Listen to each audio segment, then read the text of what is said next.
Choosing music software, let's compare three popular options: Ableton Live, FL Studio, and Reaper. Each one has different strengths, so let's find out which one fits your needs. Price matters. Reaper costs just $60 with free updates. That's the best deal.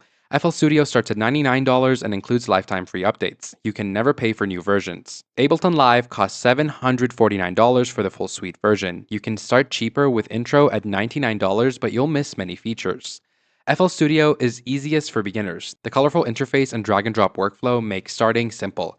You can make your first beat in minutes. Ableton has a cleaner look but needs more time to learn. Reaper looks plain and basic but offers deep power once you learn it. The learning curve is steeper. For making beats and electronic music, FL Studio dominates. The step sequencer and pattern system work perfectly for hip hop, trap, and EDM. Plus, you get tons of sounds and plugins included.